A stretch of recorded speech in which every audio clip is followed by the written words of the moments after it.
वाग्महे शारदां भोजवदना वदनां भुजे भुजे सर्वदात्मकं सन्निधिं प्रियात् विदिताखिलशास्त्रसुधा जलधितोपनिषत्कथितार्थनिधे हृदये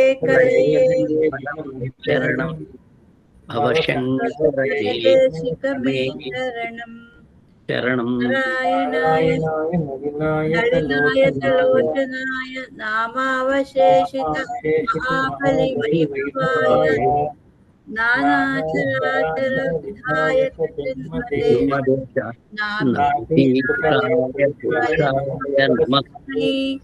परस्मै ಎಲ್ಲ ಒಂದ್ಸರಿ ಸುಭಾಷಿತ ಹೇಳಿ. ಪ್ರಿಯವಾಕ್ ಪೇಜ್ ನಂಬರ್ 27 ವಾಕ್ಯ ಪ್ರದಾನೇನ ಮೆಲ್ಲ ರತ್ನಮ್ಮ ಬಹಳ ಫಾಸ್ಟ್, ಅವರು ಪಂಡಿತರು ಹೌದು, ಬಹಳ ಸ್ಪೀಡು ಹೌದು. ಹಾಗಾಗಿ ನಿಧಾನಕ್ಕೆ ರಾಗವಾಗಿ ನಿಧಾನಕ್ಕೆ ಹೇಳುವ. ನೀವು ಹೇಳಿ, ಇದು ಆಫ್ ಮಾಡಿ, ಆಡಿಯೋ ಆಫ್ ಮಾಡಿ. ಪ್ರಿಯವಾಕ್ಯ ಪ್ರದಾನೇನ ಸರ್ವೇ ತುಷ್ಯಂತಿ ಜಂತವಃ ತಸ್ಮಾತ್ ತದೇವ ವಕ್ತವ್ಯಂ ವಚನೇಕಾ ದರಿದ್ರತಾ. ಅಂಡರ್ಲೈನ್ ಮಾಡಿ ಆ ಶಬ್ದವನ್ನ. ವಚನೇಕಾ ದರಿದ್ರತಾ ಎಂಬುದು ಗಾದೆ ಮಾತು. ನೀವು ನಿತ್ಯ ಮನೇಲಿ ಮಾತಾಡುವಾಗ ಸರಿ ಮಾತಾಡೋ, ಮಾತಿಗೆ ಏನ್ ದುಡ್ಡು ಕೊಡ್ಬೇಕೆ ಅಂತ ಹೇಳಿ ಅಂಡರ್ಲೈನ್ ಮಾಡಿ. ವಚನೇಕಾ ದರಿದ್ರತಾ. ಎರಡನೇದು, ಉದಯೇ ಸವಿತಾ ರಕ್ತಃ ರಕ್ತಶ್ಚಾಸ್ತಮಯೇ ತಥಾ ಸಂಪತ್ತೌ ಚ ವಿಪತ್ತೌ ಚ ಮಹತಾಂ ಏಕರೂಪತಾ.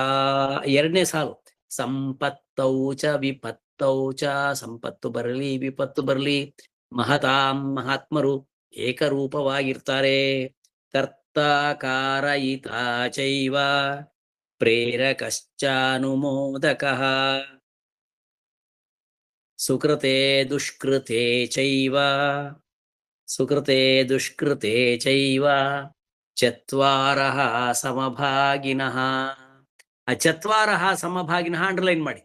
ಈ 4 ಜನ ಒಳ್ಳೇದಕ್ಕೂ ಕೆಟ್ಟದ್ದಕ್ಕೂ ನಮಗೆ ಸಮಭಾಗಿಗಳು ಅಂತ. ಈಗ ನಾವೀಗ ಸಂಸ್ಕೃತ ಕ್ಲಾಸ್ ಮಾಡ್ತಾ ಇದ್ದೇವೆ. ಇಲ್ಲಿ ಕರ್ತ ಯಾರು? ಕರ್ತ. ಈಗ ಕಲಿತಾ ಇರೋರು ನೀವು, ನೀವು ಇಬ್ರು ಕರ್ತ. ಕಾರಯಿತ ಯಾರು? ಇದನ್ನ ಮಾಡಿಸ್ತಾ ಇರುವರು ಯಾರು? ಮಾಡಿಸ್ತಾ ಇರೋರು ಸುಬ್ಬಲಕ್ಷ್ಮಿ ಮತ್ತು ಅವ್ರು ಸುಧಾ ಎಲ್ಲ ಇದ್ದಾರೆ. ಅವರೆಲ್ಲ ಸುರಸರಸ್ವತಿ ಸಭಾ ಶೈವ. ಪ್ರೇರಕ, ಇದನ್ನ ಮಾಡ್ಬೇಕು ಅಂತ ಪ್ರೇರಣೆ ಕೊಟ್ಟವ್ರು ಯಾರು? ಸದ್ಬೋಧ ಗುರುಕುಲದವರು. ಅನುಮೋದಕ, ನೀವು ಮಾಡಿ ಇದಕ್ಕೆಲ್ಲ ಸಪೋರ್ಟ್ ಕೊಡ್ತೀವಿ ಅಂತ ಹೇಳಿದವರು ಶೃಂಗೇರಿ ಅವರು. ಆಯ್ತಾ? ಅನುಮೋದಕ. ಈ 4 ಜನಗಳಿಗೆ ಈ ಕರ್ಮದಲ್ಲಿ ಪಾಪ ಭಾಗ ಉಂಟು. ಅಲ್ಲ, ಪುಣ್ಯ ಭಾಗ. ಪಾಪ ಭಾಗ ಅಲ್ಲ, ಪಾಪ ಮಾಡಿದ್ರೆ ಪಾಪ ಭಾಗ, ಪುಣ್ಯ ಮಾಡಿದ್ರೆ ಪುಣ್ಯ ಭಾಗ. ಪುಣ್ಯಸ್ಯ ಫಲಮಿಚ್ಛಂತಿ ಪುಣ್ಯಂ ನೇಚ್ಛಂತಿ ಮಾನವಾಃ ನ ಪಾಪ ಫಲಮಿಚ್ಛಂತಿ ಪಾಪಂ ಕುರ್ವಂತಿ ಯತ್ನತಃ.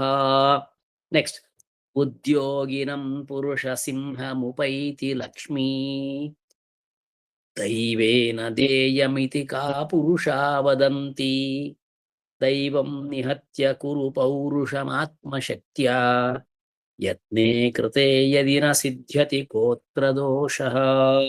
ಕಡೆ ಸಾಲು ಅಂಡರ್ಲೈನ್ ಮಾಡಬೇಕು. ಯತ್ನೇ ಕೃತೆ ಯದಿ ನ ಸಿದ್ಧ್ಯತಿ ಕೋತ್ರ ದೋಷಃ. ನಿಮ್ಮಲ್ಲಿ ಯಾರಾದ್ರೂ ಸ್ಕೂಲ್ ಕಾಲೇಜ್ ಹೋಗೋ ಸ್ಟೂಡೆಂಟ್ಸ್ ಇದ್ರೆ ಅವ್ರಿಗೆ ಇದನ್ನ ಹೇಳ್ಕೊಡ್ಬೇಡಿ.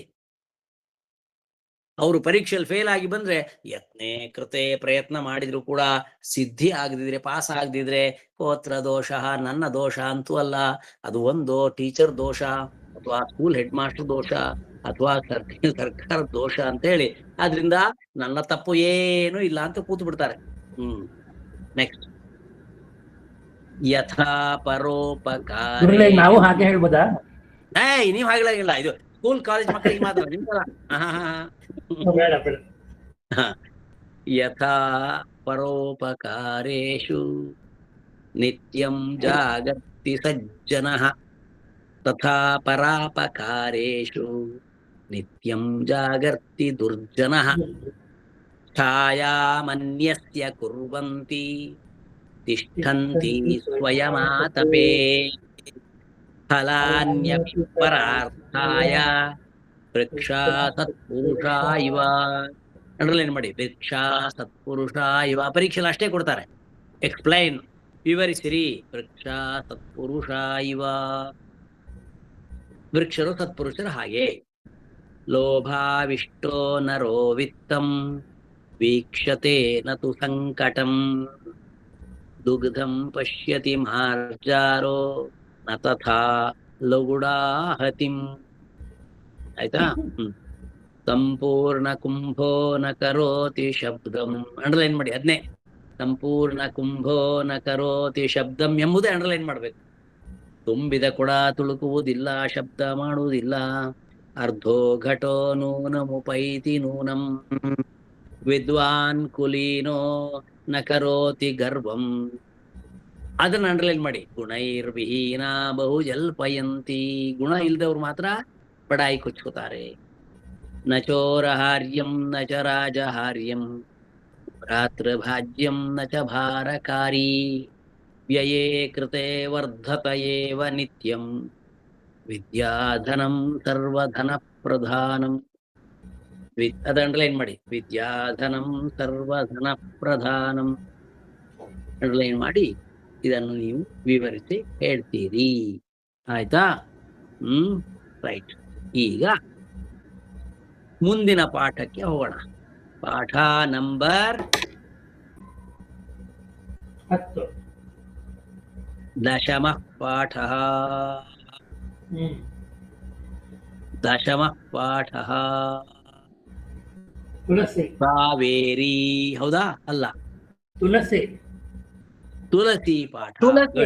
ಬೇರೆ ಅವ್ರಿಗೆ ಅದೇ ಆಗಿದೆ. ತುಳಸಿ ಪಾಠ ದಶಮಃ ಪಾಠ. ಇದು 10ನೇ ಪಾಠ. ದಶಮಃ ಪಾಠ.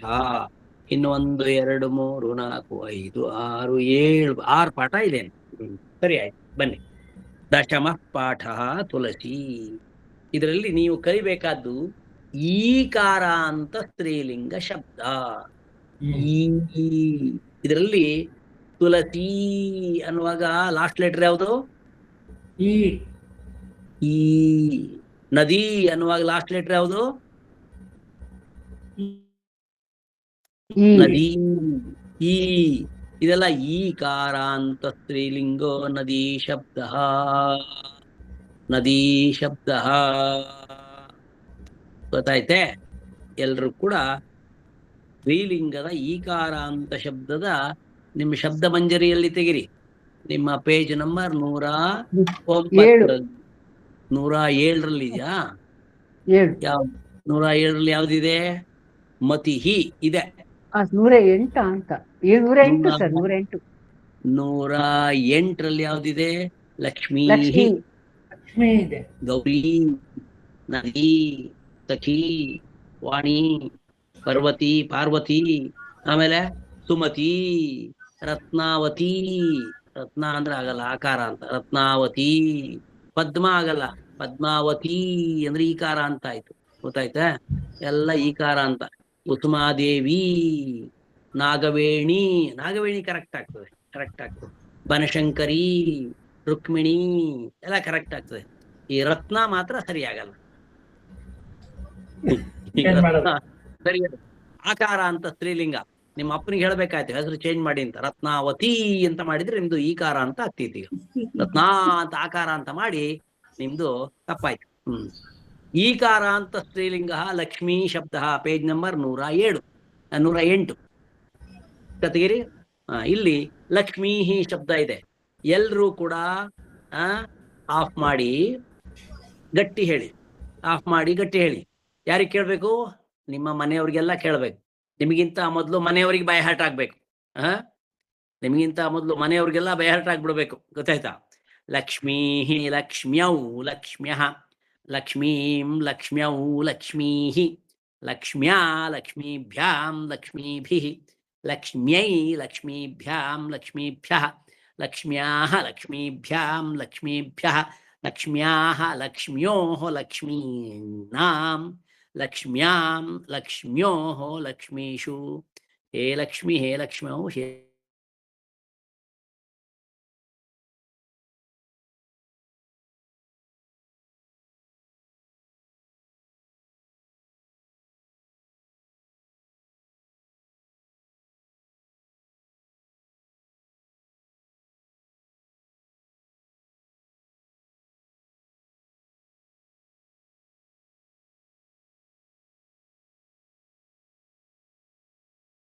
ಅವಳು ಇಲ್ವಾ ಅಂತ ಸರ್, ಅವ್ರದ್ದು ನೆಟ್ವರ್ಕ್ ಸರಿ ಇಲ್ವಾ ಅಂತ.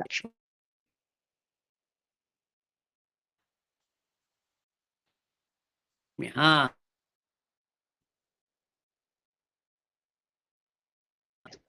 ಈಗ ಹೇಳಿ, ವಾಣಿ ಶಬ್ದ ಹೇಳ್ತಾ ಇದ್ದೀರಾ? ನೀವೆಲ್ಲ ಹೇಳ್ತಾ ಇದ್ದೀರಾ ಇಲ್ವಾ ಅಂತ ನನ್ಗೆ ಕಾಣ್ಬೇಕು. ಎಲ್ರು ಆಡಿಯೋ ಆನ್ ಮಾಡಿ, ವಿಡಿಯೋ ವಿಡಿಯೋ ಆನ್ ಮಾಡಿ, ಆಡಿಯೋ ಆಫ್ ಮಾಡಿ. ಹೇಳಿ ವಾಣಿ ವಾಣ್ಯೌ ವಾಣ್ಯಃ ವಾಣೀಂ ವಾಣ್ಯೌ ವಾಣೀಃ ವಾಣ್ಯಾ ವಾಣಿಭ್ಯಾಂ ವಾಣಿಭಿಃ ವಾಣ್ಯೈ ವಾಣಿಭ್ಯಾಂ ವಾಣಿಭ್ಯಃ ವಾಣ್ಯಾಃ ವಾಣಿಭ್ಯಾಂ ವಾಣಿಭ್ಯಃ ವಾಣ್ಯಾಃ ವಾಣ್ಯೋಃ ವಾಣೀನಾಂ ವಾಣ್ಯಾಂ ವಾಣ್ಯೋಃ ವಾಣಿಷು ಹೇ ವಾಣಿ ಹೇ ವಾಣ್ಯೌ ಹೇ ವಾಣ್ಯಃ. ವಾಣಿಗೆ ನಮಸ್ಕಾರ ಹೇಳಿ. ವಾಣ್ಯೈ ನಮಃ. ವಾಣ್ಯೈ ನಮಃ. ವಾಣ್ಯೈ ನಮಃ. ಹಾಗೆಯೇ ಲಕ್ಷ್ಮಿಗೆ ನಮಸ್ಕಾರ. ಲಕ್ಷ್ಮ್ಯೈ ನಮಃ. ಲಕ್ಷ್ಮೀ ನಮಃ. ಮಹಾಲಕ್ಷ್ಮಿಗೆ ನಮಸ್ಕಾರ. ಮಹಾಲಕ್ಷ್ಮಿ ನಮಃ. ಅಲ್ವೇ? ಹಾಗೆ ಸಖಿಗೆ ನಮಸ್ಕಾರ. ಗೊತ್ತಿಲ್ಲ. ಸಖ್ಯೈ ನಮಃ. ಹಾಗೆ ಪಾರ್ವತಿಗೆ ನಮಸ್ಕಾರ. ಪಾರ್ವತ್ಯೈ ನಮಃ. ಪಾರ್ವತ್ಯೈ ನಮಃ. ಅತ್ತೆ ನದಿಗೆ ನಮಸ್ಕಾರ. ನದ್ಯೈ ನಮಃ. ಅರ್ಥ ಆಯ್ತಾ? ಈಗ ವಾಪಸ್ಸು ಬನ್ನಿ, ತುಳಸಿ ಪಾಠಕ್ಕೆ ಬನ್ನಿ. ತುಳಸಿಗೆ ನಮಸ್ಕಾರ ಮಾಡ್ರಿ ಎಲ್ರು. ತುಳಸ್ಯೈ ನಮಃ. ತುಳಸ್ಯೈ ನಮಃ. ಅರ್ಥ ಆಯ್ತಾ? ಇದ್ರಲ್ಲಿ ಈಕಾರ ಅಂತ ಸ್ತ್ರೀಲಿಂಗಿ ಶಬ್ದ ಇದೆ. ಶ್ಲೋಕ ತುಂಬಾ ಚೆನ್ನಾಗಿದೆ. ನೀವೆಲ್ಲ ನಿತ್ಯ ತುಳಸಿ ಪೂಜೆ ಮಾಡೋರಲ್ವಾ? ಪೂಜೆ ಮಾಡ್ದಿದ್ರು ಅಟ್ಲೀಸ್ಟ್ ಆ ತುಳಸಿ ಗಿಡ ನೋಡಿ, ತುಳಸಿ ಕಟ್ಟೆ ನೋಡಿ ಆ ತುಳಸಿಗೆ ಹಲೋ ಅಂತ ಆದ್ರೂ ಹೇಳ್ತೀರಿ ನೀವು ಅಲ್ವಾ? ಈಗ ತುಳಸಿಯ ಸ್ತೋತ್ರ. ಯನ್ಮೂಲೆ ಸರ್ವತೀರ್ಥಾನಿ ಯನ್ಮಧ್ಯೆ ಸರ್ವದೇವತಾಃ ಯದಗ್ರೆ ಸರ್ವವೇದಾಶ್ಚ ತುಳಸೀಂ ತಾಂ ನಮಾಮ್ಯಹಂ. ತಾಂ ತುಳಸೀಂ ಅಹಂ ನಮಾಮಿ. ತಾಂ ಅಂತಹ ತುಳಸೀಂ ತುಳಸಿಯನ್ನು ಅಹಂ ನಮಾಮಿ ನಮಸ್ಕರಿಸ್ತೇನೆ. ಎಂತಹ ತುಳಸಿ? ಎನ್ ಮೂಲೆ ಯಾವ ತುಳಸಿಯ ಮೂಲದಲ್ಲಿ. ಮೂಲ ಅಂದ್ರೆ ಬುಡ. ಬುಡ ಅಂದ್ರೆ ಬೇರು. ಬೇರು, ರೂಟ್. ಸರ್ವತೀರ್ಥಾನಿ ಎಲ್ಲ ಶ್ರೇಷ್ಠವಾದ ನದಿಗಳ ಪುಣ್ಯ ಜಲವೂ ಅಲ್ಲಿದೆ. ಸರ್ವತೀರ್ಥಾಣಿ ಎಲ್ಲ ನದಿಗಳ ಪುಣ್ಯ ತೀರ್ಥವು ಅಲ್ಲಿದೆ. ಯನ್ಮಧ್ಯೆ ಸರ್ವದೇವತಾ. ಆ ಗಿಡದ ಮಧ್ಯಭಾಗದಲ್ಲಿ ಸರ್ವದೇವತಾ. ತುಳಸಿಯ ಒಳಗೆ, ಏಕೆಂದ್ರೆ Tulsi is very specially blessed by lord Vishnu. ಹಾಗಾಗಿ ಆ ಎಲ್ಲಾ ದೇವತೆಗಳು ಬಂದು ತುಳಸಿಯ ಮಧ್ಯೆ ಕೂತಾರೆ. ಯಾಕೆ? ತುಳಸಿಯಲ್ಲಿದ್ರೆ ದೇವರ ದರ್ಶನ ಸುಲಭ ಅಂತ, ಅದಕ್ಕೋಸ್ಕರ ಬಂದು ಕೂತ್ಕೋತಾರ. ಅದರಿಂದ ಮಧ್ಯೆ ಮಧ್ಯೆ ಯಾವ ತುಳಸಿಯ ಮಧ್ಯದಲ್ಲಿ ಸರ್ವದೇವತಾ ಎಲ್ಲ ದೇವತೆಗಳು ಇದ್ದಾರೋ. ಯದಗ್ರೆ ಸರ್ವ ವೇದಾಶ್ಚ. ಈ ತುಳಸಿಯ ಚಿಗುರುಗಳಲ್ಲಿ, ಮೇಲೆ ಚಿಗುರು ಇದೆಯಲ್ಲ ಅಗ್ರದಲ್ಲಿ ಯದಗ್ರೆ ಸರ್ವ ವೇದಾಶ್ಚ ಎಲ್ಲ ವೇದಗಳು ಅಲ್ಲಿವೆ. ಆದ್ರಿಂದ ಪೂಜೆ ಮಾಡೋರೆಲ್ಲ ಬೆಳಗ್ಗೆ ಎದ್ದು ತುಳಸಿಗೆ ನೀರು ಹಾಕಿ, ಪೂಜೆ ಆದ್ಮೇಲೆ ಅದನ್ನ ತುಳಸಿ ತಗೊಂಡು ದೇವ್ರಲ್ಲಿ ಹಾಕಿ ಅದನ್ನ ತಿಂದುಬಿಟ್ರೆ ವೇದಗಳು ಸುಲಭವಾಗಿ ಸಿದ್ಧಿಸುತ್ತವೆ. ಆದ್ರಿಂದ ವೇದಗಳು ತುಳಸಿಯ ಚಿಗುರಿನಲ್ಲಿವೆ. ಸರ್ವದೇವತೆಗಳು ತುಳಸಿಯ ಮಧ್ಯದಲ್ಲಿದ್ದಾರೆ. ಸರ್ವ ತೀರ್ಥಗಳು ಕೂಡ ತುಳಸಿಯ ಮೂಲದಲ್ಲಿವೆ. ಅರ್ಥ ಆಯ್ತಾ? ವಯಂ ಭಾರತೀಯ ವೃಕ್ಷಾನಪಿ ದೇವಭಾವನೆಯ ಪಶ್ಯಾಮಃ.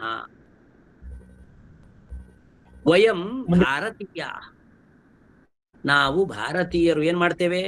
ವೃಕ್ಷಾನ್, ವೃಕ್ಷ ವೃಕ್ಷೌ ವೃಕ್ಷಾಹ ವೃಕ್ಷಂ ವೃಕ್ಷೌ ವೃಕ್ಷಾನ್ ಅಂದ್ರೆ ವೃಕ್ಷಗಳನ್ನು ದೇವಭಾವನೆಯ, ದೇವರು ಎಂಬ ಭಾವನೆಯಿಂದ ಪಶ್ಯಾಮಃ ನೋಡುತ್ತೇವೆ. ಅಂದ್ರೆ ಮರಗಳನ್ನು ದೇವರು ಎಂದು ನಾವು ನೋಡುತ್ತೇವೆ. ದೇವರು ಎಂಬ ಭಾವನೆಯಿಂದ ಮರವನ್ನು ನಾವು ನೋಡುತ್ತೇವೆ. ಅಂದ್ರೆ ನಿಜವಾಗಿ ಮರಗಳು ದೇವರಲ್ಲ, ಆ ದೇವರು ಎಂಬ ಭಾವನೆಯಿಂದ ನಾವು ನೋಡ್ತೀವಿ ಅಷ್ಟೇ ಅಲ್ವಾ? ಅಲ್ವೇನ್ರಿ? ಕರೆಕ್ಟಾ? ಮರಗಳು ನಿಜವಾಗಿ ದೇವರಲ್ಲ, ಆದ್ರೆ ಮರವನ್ನು ದೇವರು ಎಂಬ ಭಾವನೆಯಿಂದ ನಾವು ನೋಡ್ತೇವೆ. ಸರಿಯಾ? ಅದರಿಂದ ನಮ್ಗೆ ತುಂಬಾ ಉಪಯೋಗ ಇದೆ. ಯಾಕೆ ನಾವು ಹಾಗೆ ಒಪ್ಕೋಬಾರ್ದು ದೇವ್ರು ಅಂತ? ಅಂದ್ರೆ ನೀವು ನಂಬ್ಕೊಳ್ಳಿ. ಸುಮ್ಮನೆ ನಿಮ್ಮ ನಂಬಿಕೆ ಸತ್ಯ ಅಲ್ಲ, ಅದು ಸತ್ಯವಲ್ಲ, ಅದು ಹೌದಾ? ಇವು ಸುಮ್ಮನೆ ತಲೆ ಹಾಕ್ತಾರೆ ಕೂತಲ್ಲಿ. ಸತ್ಯ ಅನ್ಸುತ್ತಪ್ಪ. ಅವರವರ ಭಾವಕ್ಕೆ ಕೇವಲ ಇದು ಭಾವನೆಯೇ ಹೊರತು ಸತ್ಯವಲ್ಲ. ಅಲ್ಲ, ನಾನೇನ್ ಹೇಳ್ತೀನಿ ಎಲ್ಲ ಕಡೆ ಇರ್ತಾನಲ್ವಾ? ಕೇಳೀಗ ನಾನೇನ್ ಹೇಳ್ತೀನಿ ಅಂದ್ರೆ, ಒಬ್ಬ ದೇವ ಅಂತ ಮೇಲಿದ್ದಾನ ಅವನು ಈಸ್ ದಿ ಕ್ರಿಯೇಟರ್. ಈ ಜಗತ್ತಲ್ಲಿರುವ ಎಲ್ಲಾ ಗಿಡ ಮರಗಳು, ನಾವು ನೀವು, ಮರ ಬಳ್ಳಿ ಕಲ್ಲು ಪಳ್ಳು ಸಮುದ್ರ ಮತ್ತೆ ಪರ್ವತ, ಇದನ್ನೆಲ್ಲ ಅವ ಮಾಡಿದ್ದಾನ. ಆದ್ರಿಂದ ಇವೆಲ್ಲ ಕ್ರಿಯೇಷನ್. ನಾವು ಕ್ರಿಯೇಟರ್ನ ಪೂಜೆ ಮಾಡ್ಬೇಕೋ ಕ್ರಿಯೇಷನ್ ಪೂಜೆ ಮಾಡ್ಬೇಕೋ?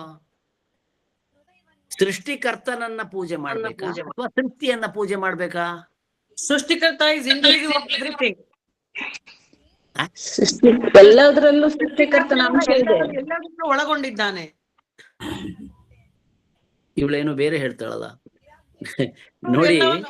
ಅಲ್ಲ, ವಿಶ್ವರೂಪ ದರ್ಶನ ಅವನು ಹೇಳ್ತಾನಲ್ಲ, ನನ್ನೊಳಗಡೆ ಎಲ್ಲವೂ ಇದೆ ಅಂತ. ಇವಳು ಪದ್ಮ ಏನೇನೋ ಬೇರೆ ತಲೆಬಿಸಿ ಮಾಡ್ತಾಳೆ, ನಮ್ಗೆಲ್ಲ ಎಂತೆಂತ ಹೇಳ್ತಾಳ. ಈಗ ನೀವ್ ಹೇಳಿ, ಉಳಿದವ್ರು ಹೇಳಮ್ಮ ನೋಡಿ. ನಾವು ದೇವರನ್ನ ಪೂಜೆ ಮಾಡ್ಬೇಕಾ ಅಥವಾ ದೇವರು ಮಾಡಿದ ಸೃಷ್ಟಿಯನ್ನ ಪೂಜೆ ಮಾಡ್ಬೇಕಾ? ಎಲ್ಲ ಒಂದೇ ಅಲ್ವಾ ಗುರುಗಳೇ? ನೀವು ಅಥವಾ ಅಂತ ಕೇಳಿದ್ರೆ ಬಹುಶಃ ದೇವರನ್ನು, ಆದ್ರೆ ಅವನ ಸೃಷ್ಟಿ ಆದ ಅವರು ಹೇಳುವಾಗೆ ಅವನ ಸೃಷ್ಟಿಯಲ್ಲೂ ನಾವು ದೇವರನ್ನು ಕಾಣಬಹುದು. ಇವಾಗ ನಾವು ಅರಳಿ ಮರಕ್ಕೆ ಪೂಜೆ ಮಾಡ್ತೀವಿ, ಅಶ್ವತ್ಥ ವೃಕ್ಷಕ್ಕೆ ಪೂಜೆ ಮಾಡ್ತೀವಿ. ದೇವ್ರಿದೆ ತಾನೆ ಅಲ್ಲೂ. ಅಯ್ಯೋ, ಅದು ದೇವ್ರು ಮಾಡಿದ್ದೇ ಹೊರತು ದೇವ್ರಲ್ಲ. ದೇವ್ರು ಮಾಡಿದವ ಕೆಳಗೆ ದೇವರ ಸೃಷ್ಟಿ. ನಾನೀಗ ಕೇಳ್ತಾ ಇರೋ ಪ್ರಶ್ನೆ ನಿಮಗೆ ಬುದ್ಧಿವಂತರಾದ ಮುಸ್ಲಿಮ್ರು ಕ್ರಿಶ್ಚಿಯನ್ರು ನಿಮಗೆ ಕೇಳ್ತಾರೆ, ಹಿಂದೂಗಳು ನೀವು ಇನ್ಫೀರಿಯರ್ ನಮ್ಗಿಂತ. ಯಾಕೆಂದ್ರೆ ನೀವು ದೇವರು ಮಾಡಿದ ವಸ್ತುಗಳನ್ನೆಲ್ಲ ಹಿಡ್ಕೊಂಡು ಪೂಜೆ ಮಾಡ್ತೀರಿ. ನಾವು ಹಿಂದೂಗಳಿಗಿಂತ ಸೂಪರ್. ಯಾಕೆ? ನಾವು ಡೈರೆಕ್ಟ್ ದೇವರನ್ನು ಮಾತ್ರ ಪೂಜೆ ಮಾಡ್ತೇವೆ. V worship only the creator, not the creation. ಏನಂತೀರಿ? ನಾವು ದೇವರನ್ನು ಎಲ್ಲ ಸೃಷ್ಟಿಯಲ್ಲಿ ಇರುವ ಜೀವಿಗಳಲ್ಲಿ ಕಾಣ್ತೇವೆ, ಎಲ್ಲರಲ್ಲೂ ಕಾಣ್ತೇವಲ್ಲ. ಅಲ್ಲ, ನೀವು ಕಾಣ್ತೀರಿ, ಆದ್ರೆ ಅಲ್ಲಿಲ್ಲ ನಿಜವಾಗಿ. ನಂಬಿಕೆಯಿಂದ ಅಷ್ಟೇ. ನಂಬಿಕೆ, ಇದು ನಿಮ್ಮ ನಂಬಿಕೆಯೇ ಹೊರತು ಸತ್ಯವಲ್ಲ. ಯಾಕೆ ಗುರುಗಳೇ ಇವತ್ತು ಉಲ್ಟಾ ಹೊಡಿತಾ ಇದ್ದೀರಾ? ಆಗಲ್ಲ ರೀ, ನಾನು ಸತ್ಯವನ್ನೇ ಹೇಳ್ತಾ ಇದ್ದೇನೆ. ಈಗ ನೀವು ನನ್ಗೆ ಕನ್ವಿನ್ಸ್ ಮಾಡಿ ಉತ್ತರ ಕೊಡಿ. ನಾನ್ ಹೇಳುದೇನು ಅಂದ್ರೆ, ಕಲ್ಲಿನಲ್ಲಿರುವ ದೇವರನ್ನ ಪೂಜೆ ಮಾಡ್ತೀರಿ ನೀವು. ಈ ಕಲ್ಲನ್ನು ಸೃಷ್ಟಿ ಮಾಡಿದವನು ದೇವರು.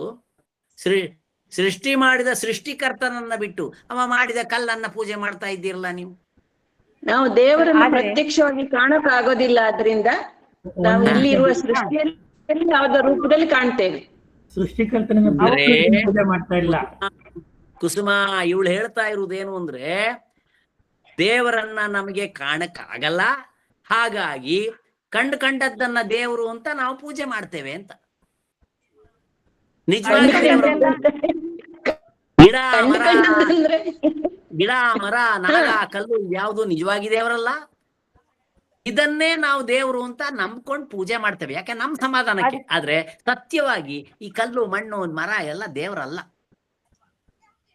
ಹೋಗ್ತೀರಾ ಇದನ್ನ? ಕಲ್ಲು ದೇವರನ್ನ ಪೂಜೆ ಮಾಡಿದ್ರೆ ಬೆಟ್ಟನೇ ಮಾಡ್ಬೋದು. ಹಾ, ಕಲ್ಲನ್ನೇ ಮಾಡಿ ಬೆಟ್ಟವನ್ನೇ ಮಾಡಿ, ಆದ್ರೂ ದೇವರನ್ನ ಪೂಜೆ ಮಾಡ್ದಂಗ ಆಗ್ಲಿಲ್ಲ. ನೀವು ದೇವರನ್ನ ಪೂಜೆ ಮಾಡ್ಬೇಕು ಅಂದ್ರೆ ಡೈರೆಕ್ಟ್ ದೇವ್ರನ್ನ ಪೂಜೆ ಮಾಡ್ಬೇಕೇ ಹೊರತು ಈ ದೇವರು ಮಾಡಿದ ವಸ್ತುಗಳನ್ನ ಪೂಜೆ ಮಾಡಿದ್ರೆ ಆಗ ಡೈರೆಕ್ಟ್ ಆಗಲ್ಲ ಅಂತ ನಾವು ಇಲ್ಲಿ ನೋಡ್ತಾ ಇದ್ದೇವೆ ಅಂತ. ಹಾ ನೋಡಿ, ಕುಸುಮ ಹೇಳಿದ ಕರೆಕ್ಟು. ನಿಜವಾಗಿ ನಮಗೆ ದೇವರು ಕಾಣುವುದಿಲ್ಲ, ಅದಕ್ಕೋಸ್ಕರ ನಾವು ಇಲ್ಲಿ ಏನೇನ್ ಕಾಣ್ತದೆ ಅದ್ರೊಳಗೆ ದೇವ್ರು ಇದ್ದಾನೆ ಅಂತ ತಿಳ್ಕೊಂಡು ಸುಳ್ಳೆ ತಿಳ್ಕೊಂಡು ಪೂಜೆ ಮಾಡ್ತೇವೆ. ಹಾಗಾದ್ರೆ ಗುರುಗಳ ಇನ್ನೊಂದು ಪ್ರಶ್ನೆ ಇದೆ. ಅಲ್ಲ ಸರ್, ದೇವರು ನಾವು ಯಾವುದ್ರಲ್ಲಿ ದೇವರಿದ್ದಾರೆ ಅಂತ ಅಂದೇವಾ ಅದ್ರಲ್ಲಿ ದೇವರೇ ಬಂದು ಕೂತ್ಕೊಳ್ತಾನೆ.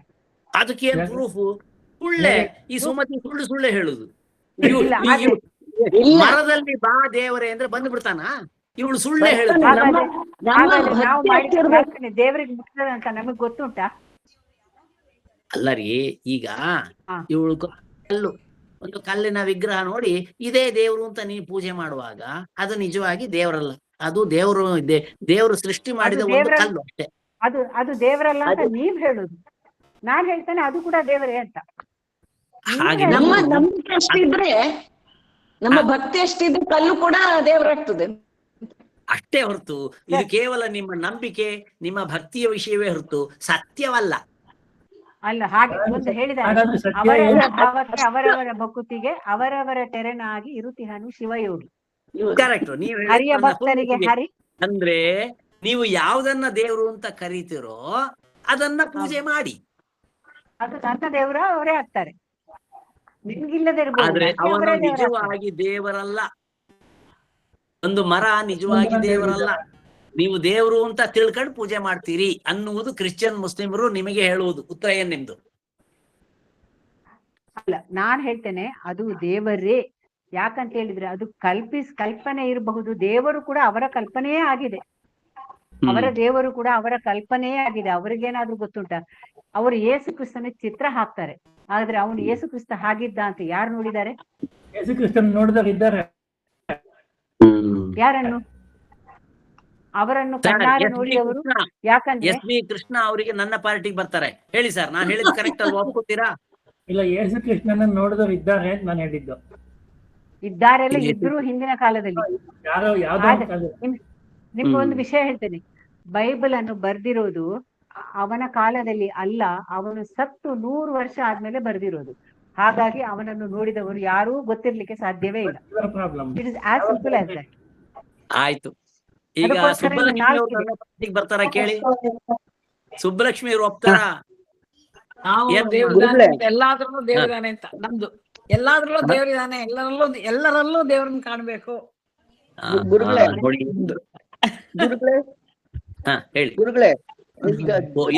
ಒಬ್ರು ಬಂದ್ರು, ಸೀನಿಯರ್ ಮೋಸ್ಟ್. ಹೇಳಿಯಮ್ಮ. ಎಲ್ಲದರಲ್ಲೂ ದೇವರನ್ನ ಕಾಣ್ತೇವೆ. ಒಂದ್ ನಿಮಿಷ, ಪ್ರಮೀಳ ಏನು ಹೇಳ್ತಾರೆ ಕೇಳಿ. ದೇವರು ಪ್ರಕೃತಿನ ಸೃಷ್ಟಿ ಮಾಡಿದಾನೆ. ಪ್ರಕೃತಿ ಅವನ ಸೃಷ್ಟಿ ಆಗಿರಬಹುದು. ಇವಾಗ ಅವ್ರು ಹೇಳಿದಾಗೆ ಪರ್ವತ, ನದಿ, ಮರ, ಗಿಡ ಎಲ್ಲವೂ. ಬಟ್ ಅದನ್ನ ಯಾತಕ್ ಮಾಡಿದಾನೆ ಅಂದ್ರೆ ಮನುಜ ಕುಲದ ಒಂದು ಉಪಯೋಗಕ್ಕೋಸ್ಕರ. ನಿಮಗೆ ಸೂರ್ಯ, ಚಂದ್ರ ಎಲ್ಲವೂ ಅಷ್ಟೇ. ಮನುಷ್ಯನಿಗೆ ಸೂರ್ಯ ಇಲ್ಲದೆ ಬದುಕಕ್ ಸಾಧ್ಯ ಇಲ್ಲ. ಹಾಗಾಗಿ ಅವೆಲ್ಲವೂ ದೇವರ ಸೃಷ್ಟಿಗಳೇ. ಎಲ್ಲವೂ ಮನುಜ ಕುಲದ ಒಂದು ಅನುಕೂಲಕ್ಕೋಸ್ಕರ ಇರೋದ್ರಿಂದ ಅವು ಅದೆಲ್ಲವೂ ಕೂಡ ದೇವರ ಸೃಷ್ಟಿಯೇ ಹೊರತು ದೇವರಲ್ಲ.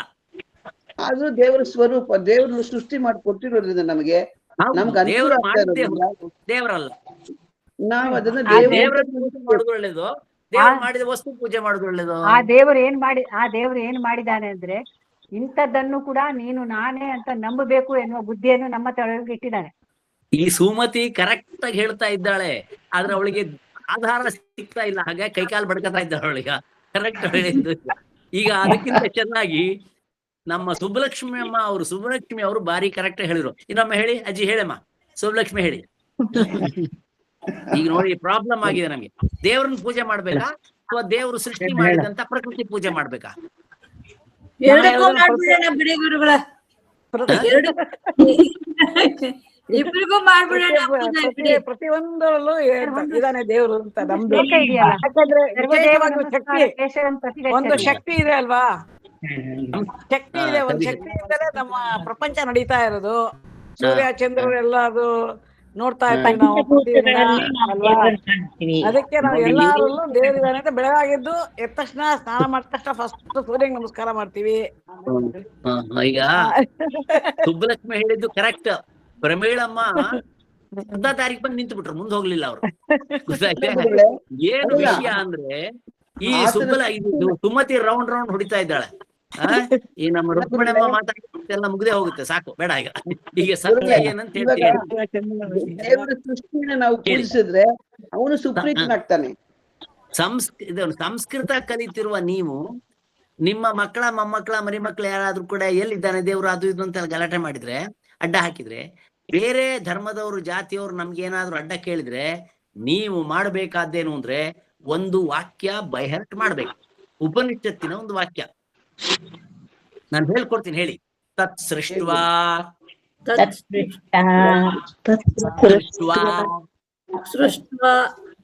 ತದೇವಾನುಪ್ರಾವಿಶತ್ ತದೇವಾನುಪ್ರಾವಿಶತ್ ತದೇವಾನುಪ್ರಾವಿಶತ್ ತದ್ ಬ್ರಹ್ಮೇತಿ ತತ್ ಸೃಷ್ಟ್ವಾ ತದ್ ಬ್ರಹ್ಮೇತಿ. ಇದು ಉಪನಿಷತ್ತಿನ ಕಥೆ. ಅರ್ಥ ಆಯ್ತಾ ಎಲ್ರಿಗೆ? ಏನ್ ಉಪನಿಷತ್ ಹೇಳುತ್ತೆ ಅಂದ್ರೆ, ಉಪನಿಷತ್ ಏನ್ ಹೇಳುತ್ತೆ ಅಂದ್ರೆ, ದೇವರು ತತ್ ಸೃಷ್ಟ್ವಾ ಈ ಪ್ರಕೃತಿಯನ್ನ ಸೃಷ್ಟಿ ಮಾಡಿ, ತದೇವ ಆನುಪ್ರಾವಿಶತ್ ಅದ್ರ ಒಳಗೆ ಹೋಗಿ ಸೇರ್ಕೊಂಡ್ಬಿಟ್ಟ. ಎಲ್ಲ ಕೇಳ್ತಾ ಇದ್ದೀರಾ? ಕೃಷ್ಣ ಪ್ರಸಾದ್ ಜಿ ಕೇಳ್ತಾ ಇದ್ದೀರಾ? ಮನಶಂಕರಿ ಕೇಳ್ತಾ ಇದ್ದೀರಾ? ನನ್ನ ಮಾತ್ನ ಕೇಳ್ತಾ ಇದ್ದೀರಾ? ಹೀಗೆ ನಾನು ನಿಮ್ಗೆ ಹೇಗೆ ಈಗ ಅಟ್ಯಾಕ್ ಮಾಡಿದೆ, ಈಗ ನಾನು ನಿಮ್ಗೆ ಹೇಗೆ ಅಟ್ಯಾಕ್ ಮಾಡಿದೆ, ಆ ಕೃಷ್ಣ ಅವರು ಏನ್ ಗುರುಗಳೇ ಇವತ್ತು ಉಲ್ಟಾ ಹೊಡಿತಿದ್ದೀರಿ ಅಂದ್ರಲ್ಲ, ಹೀಗೆ ನನ್ನನ್ನು ಅಟ್ಯಾಕ್ ಮಾಡಿದ್ರು ಒಂದ್ಸಾರಿ. ಇಂಟರ್ರಿಲಿಜಿಯಸ್ ಗ್ರೂಪ್ ಎಲ್ಲಾ ಕ್ರಿಶ್ಚಿಯನ್ ಮುಸ್ಲಿಮ್ರು ದೊಡ್ಡ ಸಂಖ್ಯೆಯಲ್ಲಿ ಇದ್ದಾರೆ. ಆಗ ದೇವ್ರು ಬುದ್ಧಿ ಕೊಟ್ಟ ನಂಗೆ ಒಂದ್ ಕತೆ ಹೇಳು ಅಂತ. ನಾನೊಂದ್ ಕತೆ ಹೇಳ್ದೆ, ಗೊತ್ತಾ? ಎಷ್ಟ್ ಚೆನ್ನಾಗಿದೆ ನೋಡಿ ಕತೆ. ಇದು ಸುಳ್ಳೆ, ಯಾರಿಗೂ ಹೇಳ್ಬೇಡಿ ಸುಳ್ಳೆ ಅಂತ. ನೀವು ಈ ಕತೆ ಹೇಳಿ. ಏನ್ ಕತೆ ಅಂದ್ರೆ, ಹಿಂದಿನ ಕಾಲದಲ್ಲಿ ದೇವರು ಇದ್ದ, ಮತ್ತೆ ಭಕ್ತರೆಲ್ಲ ತುಂಬಾ ಇದ್ರು, ಜನಗಳೆಲ್ಲ ಬಹಳ ಒಳ್ಳೆಯವರಾಗಿದ್ರಾದ್ರಿಂದ ಓ ದೇವರೇ ಅಂತ ಕರಿತಿದ್ದ ಹಾಗೆ ದೇವರು ಬರ್ತಾ ಇದ್ದ. ಹಿಂದಿನ ಕಾಲದಲ್ಲಿ ಪೂಜೆ ಮಾಡುವುದಕ್ಕೆ ನಿಜವಾದ ದೇವರು ಬಂದು ಕುತ್ಕೊತಾ ಇದ್ದ. ಅಷ್ಟು ಇತ್ತು ಪರಿಸ್ಥಿತಿ. ಕಾಲಾನುಕ್ರಮದಲ್ಲಿ ಜನಗಳ ಸಂಖ್ಯೆ ಜಾಸ್ತಿ ಆಯ್ತು, ದೇವರು ಅಷ್ಟೇ ಇದ್ದಾರೆ, ದೇವರ ಸಂಖ್ಯೆ ಜಾಸ್ತಿ ಆಗ್ಲಿಲ್ಲ. ಹಾಗಾಗಿ ಈ ಜನಗಳು ಕರೆದ್ರೆ ದೇವರು ಬರ್ಲಿಲ್ಲ. ಯಾಕೆ? ಒಬ್ಬನೇ ದೇವರು ಎಷ್ಟು ಕಡೆ ಹೋಗ್ತಾನ, ಅವನು ಹೋಗ್ಲಿಕ್ಕೆ ಆಗ್ಲಿಲ್ಲ. ಹಾಗಾಗಿ ಅನೇಕರು ಓ ದೇವಾ ಬಾ ಅಂತ ಕರೆದ್ರೆ ಬರ್ಲಿಕ್ಕೆ ಆಗ್ಲಿಲ್ಲ. ಆಗ ಕಡೆಗೆ ಒಂದ್ ದಿವಸ ಈ ಭಕ್ತರೆಲ್ಲ ಹಿಡ್ಕೊಂಡು ದೇವ ಇಷ್ಟ ದಿವಸ ಬರ್ತಿದ್ದೆ, ಈಗ ಕರೆದ್ರೆ ನೀನ್ ಬರಲ್ಲ, ಹಾಗಾಗಿ ನಮ್ ಪೂಜೆ ಮಾಡ್ಲಿಕ್ಕೆ ಕಷ್ಟ ಆಗ್ತಾ ಇದೆ ಅಂತ ಹೇಳಿದಾಗ, ಓಹೋ ಹೌದಾ, ಹಾಗಾದ್ರೆ ಒಂದ್ ಕೆಲಸ ಮಾಡುವ ಅಂತೇಳಿ ಆ ದೇವರು ಆಗ ಒಂದ್ ಕೆಲಸ ಮಾಡ್ದ. ತತ್ ಸೃಷ್ಟ್ವಾ ಈ ಪ್ರಕೃತಿಯನ್ನೆಲ್ಲಾ ಸೃಷ್ಟಿ ಮಾಡಿ ಅದರ ಒಳಗೆ ತದೇವ ಅನುಪ್ರಾವಿಶತ್ ಆ ಸೃಷ್ಟಿ ಒಳಗೆ ಆ ದೇವರೇ ಪ್ರವೇಶ ಮಾಡಿ ಹೇಳ್ದ, ಇನ್ನು ಮುಂದೆ ನಾನು ಸೃಷ್ಟಿ ಏನ್ ಮಾಡಿದ್ದೇನೆ, ಪ್ರಕೃತಿ ಏನ್ ಮಾಡಿದ್ದೇನೆ, ಅದರ ಒಳಗೆ ನಾನು ಇರ್ತೀನಿ. ಆದ್ರಿಂದ ನೀವೊಂದು ಮರದ ಪೂಜೆ ಮಾಡಿದ್ರೆ ಮರದ ಒಳಗೆ ದೇವತೆಯಾಗಿ ನಾ ಇರ್ತೇನೆ, ಒಂದು ಹಲ್ಲಿ ಪೂಜೆ ಮಾಡಿದ್ರೆ ಹಲ್ಲಿ ಒಳಗೆ ನಾನಿರ್ತೇನೆ, ಹಾವು ಪೂಜೆ ಮಾಡಿದ್ರೆ ಹಾವಿನ ಒಳಗೆ ನಾನಿರ್ತೇನೆ, ಕಲ್ಲು ಪೂಜೆ ಮಾಡಿದ್ರೆ ಅದರೊಳಗೆ ನಾ ಇರ್ತೇನೆ. ತತ್ ಸೃಷ್ಟ್ವಾ ತದೇವ ಅನುಪ್ರಾವಿಶತು. ಹೀಗೆ ಪ್ರಕೃತಿಯನ್ನ ಸೃಷ್ಟಿಸಿ ಭಗವಂತ ಅದ್ರ ಒಳಗೆ ಪ್ರವೇಶ ಮಾಡಿಬಿಟ್ಟ. ಆದ್ರಿಂದ ಹಿಂದೂಗಳಿಗೆಲ್ಲ ಏನಾಯ್ತು, ಸುಲಭ ಆಗೋಯ್ತು. ದೇವ್ರನ್ನ ಹುಡುಕೋ ಅಗತ್ಯ ಅಲ್ಲ. ತಮ್ಮ ಮನೆ ಅಂಗಳದಲ್ಲಿ ಒಂದು ಬೇವಿನ ಮರ ಇದೆ ಅಂದ್ರೆ ಅದಕ್ಕೆ ಪೂಜೆ ಮಾಡಿದ್ರೆ ಓ ದೇವರೇ ಅಂದ್ರೆ ಒಳಗಿದ್ದವನು ಇದ್ದೇನೆ, ನನ್ನನ್ನು ಕಾಪಾಡು, ಆಯ್ತು, ಮುಗಿದ ಕೆಲಸ. ಹಿಂದೂಗಳಿಗೆ ಬಹಳ ಸುಲಭವಾಗಿ ಸಿಕ್ಕುವ ದೇವರು ಸೃಷ್ಟಿಯ ಎಲ್ಲದರೊಳಗೆ ಸೇರಿಬಿಟ್ಟ. ಆದ್ರೆ ಮುಸ್ಲಿಂ ಕ್ರಿಶ್ಚಿಯನ್ರು ಇದು ಮಾಡ್ಲಿಲ್ಲ. ಆದ್ರಿಂದ ಇವತ್ತಿಗೂ ಅವರು ದೇವರು ಸಿಕ್ಕದೆ ಅಲ್ಲ ಅಂತ 5-5 ಸಾರಿ ಬೊಬ್ಬೆ ಹೊಡಿತಾರೆ ದಿವಸ. ಓ ದೇವಾ ಅಂತ ಕರೀತಾರೆ. ಇದು ಹರಿಕಥಾದಾಸರು ಹೇಳುವ ಈ ಕತೆ ಬಹಳ ಚೆನ್ನಾಗಿದೆ. ನೀವು ನೋಡ್ಕೊಂಡು ಹೇಳ್ರಿ, ಸುಮ್ನೆ ಕಂಡ್ಕೊಂಡು ಹೇಳ್ಬೇಡಿ. ಈಗ ಇದನ್ನ ಹೇಳುವಾಗ ನಿಮಗೆ ತತ್ವ ಅರ್ಥ ಬೇಕು. ಏನ್ ತತ್ವ? ಜಗತ್ತನ್ನ ಸೃಷ್ಟಿ ಮಾಡಿದ ಭಗವಂತ ಅದ್ರೊಳಗಿದ್ದಾನಾದ್ರಿಂದ ಸೃಷ್ಟಿಯ ಯಾವುದನ್ನ ನಾವು ಪೂಜೆ ಮಾಡಿದ್ರು ಪ್ರತಿಯೊಂದು ಅಣು ರೇಣು ತೃಣ ಕಾಷ್ಟದ ಒಳಗೆ ಕೂಡ ಒಳಗೆ ದೇವರು ಕೂತಿದ್ದಾನೆ ಅನ್ನೋದು ಗ್ಯಾರಂಟಿ. ಆದ್ರಿಂದ ಅವನನ್ನ ಪೂಜೆ ಮಾಡ್ತೇವೆ. ಏನಂತೀರಿ? ಸರಿ ಗುರುಗಳೇ. ಈ ಮಾಸ್ಟ್ರಿಗೆ ಏನೋ ತಲೆ ಕೆಟ್ಟಿದೆ ಇವತ್ತು. ನಮ್ದೆಲ್ಲ ನಮ್ ತಲೆ ತಿಂತಾ ಇದ್ದಾರೆ ಅಂತೀರಾ? ಎರಡೇ ವರ್ಡ್ಸ ತತ್ ಸೃಷ್ಟ್ವಾ ತದೇವಾನುಪ್ರಾವಿಶತ್ ತದ್ ಬ್ರಹ್ಮೇತಿ ಅಂದಾಗ ಆ ದೊಡ್ಡ ಸಭೆಯಲ್ಲಿದ್ದ ಎಲ್ರು ಬಾಯಿ ಮುಚ್ಚಿ ಕೂತ್ ಬಿಟ್ರಲ್ಲ. ಉಪನಿಷತ್ತಲ್ಲಿ ಹೇಳಿದ್ದು. ನೀವು ಬೈಬಲ್ ಹೇಳಿದ್ದನ್ನು ನಂಬಬೇಕು, ನಾವು ನಿಮ್ ಕುರಾನ್ ಹೇಳಿದ್ ನಂಬಬೇಕು, ನಮ್ಮ ಉಪನಿಷತ್ ಹೇಳಿದ್ದನ್ನು ನೀವು ನಂಬಬೇಕು. ನಮ್ಮ ಉಪನಿಷತ್ ಭಗವಂತ ಹೇಳಿದ್ದಾನೆ, ಸೃಷ್ಟಿಯ ಒಳಗೆ ನಾನು ಬಂದು ಕೂತಿದ್ದೇನೆ. ಹಾಗಾಗಿ ಹಿಂದೂಗಳಿಗೆ ಬಹಳ ಸುಲಭ, ಯಾವ್ದನ್ ಬೇಕಾದ್ರೂ ದೇವ್ರನ್ನ ಪೂಜೆ ಮಾಡಿ ನಮಗೆ ದೇವ್ರು ಈಸಿಲಿ ಅವೈಲಬಲ್ ಅಂತ ಹೇಳ್ಬಿಟ್ಟೆ. ದೋರು ಚಪ್ಪಾಳೆ ಸಿಕ್ತು ನನಗೆ. ಇರ್ಲಿ ಬಿಡಿ, ನಿಮ್ಗೆ ಅರ್ಥ ಆಯ್ತಲ್ಲ. ಈಗ ಯಾರಿಗೂ ಏನು ಮಾತಾಡ್ಲಿಲ್ವಾ ಮತ್ತೆ ಯಾರು? ಎಲ್ಲ ಚಪ್ಪಾಳೆ ತಟ್ಟಿ ಒಪ್ಪಿ ಬಿಟ್ರಲ್ಲ, ಮುಗ್ದೇ ಹೋಯ್ತು. Very good. ಹಾಗಾಗಿ ನೀವು ಇನ್ನು ಮುಂದೆ ನಾವು ನಿಮ್ಮ ಮನಸ್ಸಿಗೆ ಚಪ್ಪಾಳೆ ತಟ್ಟದೇ ಇರೋರು ಇಲ್ವೇ ಇಲ್ಲ ಗುರುಗಳೇ. ಅಲ್ಲ, ಆದ್ರಿಂದ ನೀವು ಇನ್ನು ಮುಂದೆ ಧೈರ್ಯವಾಗಿ ನಾವು ಯಾವುದನ್ನ ಪೂಜೆ ಮಾಡಿದ್ರು ಅದ್ರೊಳಗೆ ನಾವು ದೇವರನ್ನ ಕಾಡ್ತೇವೆ. ಗಂಡನನ್ನ ಪೂಜೆ ಮಾಡುವಾಗ, ಹೆಂಡತಿಯನ್ನ ಪೂಜೆ ಮಾಡಿದ ರಾಮಕೃಷ್ಣ ಪರಮಹಂಸರಿಗೆ, ಮನೆಯ ಒಂದು ನಾಯಿ ಮರಿಯನ್ನು ಪೂಜೆ ಮಾಡುವಾಗ, ಪ್ರೀತಿಯಿಂದ ಸಾಕಿದ ನಮ್ಮ ಮನೆಯ ದನದ ಪೂಜೆ ಮಾಡುವಾಗ ನಿಮಗೆ ಬೇರೆ ದೇವರು ಬೇಡ ನಮ್ಗೆ. ಅಥವಾ ನಿಮ್ಮ ಮನೆಯಲ್ಲಿ ಒಂದು ವಿಗ್ರಹ ಇಟ್ಕೊಂಡು ನೀವು ಅದನ್ನೇ ದೇವರು ಅಂತ ಪೂರ್ತಿಯಾಗಿ ಮನಸ್ಸಲ್ಲಿ ಮಾಡ್ಕೊಂಡು ಪೂಜೆ ಮಾಡ್ತಾ ಇದ್ರೆ ಅದೇ ಸಾಕು. ಸರಿ, ಈಗ ನೋಡಿ, ವಯಂ ಭಾರತೀಯಾ ಶುರು ಮಾಡಿ. ಪಾಠಕ್ಕೆ ಬಂದ್ವಿ, ಈಗ ವಾಪಸ್ಸು ಪಾಠಕ್ಕೆ ಬರೋಣ ಅಥವಾ ಹೀಗೆ ಪಟ್ಟಂಗ ಹೊಡಿಯುದ? ಬೇಡಲ್ಲ, ಪಾಠಕ್ಕೆ ಬನ್ನಿ.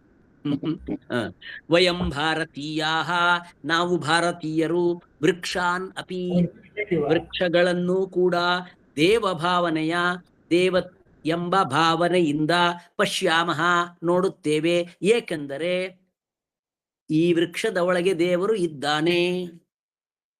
ವೃಕ್ಷೇಶು ತುಳಸಿ ವೃಕ್ಷಕಂ ಪ್ರಧಾನಂ, ವೃಕ್ಷೇಶು ಅಮಾಂಗ್ ದ ಟ್ರೀಸ್, ಮರಗಳಲ್ಲಿ. ಸಪ್ತಮಿ ವಿಭಕ್ತಿ ಬಹುವಚನ. ತುಳಸಿ ವೃಕ್ಷಕಂ, ತುಳಸಿ ಎಂಬ ವೃಕ್ಷವು, ವೃಕ್ಷ ಅಂದ್ರೆ ಗಿಡ. ಪ್ರಧಾನವು. ಅಸ್ಮಾಕಂ ಗೃಹಾಣಾಂ, ನಮ್ಮ ಮನೆಗಳ. ಪ್ರಾಂಗಣೇಶು, ಅಂಗಳದಲ್ಲಿ. ಯಾರದೇ ಮನೆಗೆ ಹೋಗ್ಕೊಳ್ಳಿ, ಸೀದಾ ಫಸ್ಟ್ ನಾವು ಹೋಗುದು ನೋಡ್ತಿದ್ದ ಹಾಗೆ ಅಂಗಳದಲ್ಲಿ ತುಳಸಿ. ಪ್ರಾಂಗಣೇಶು.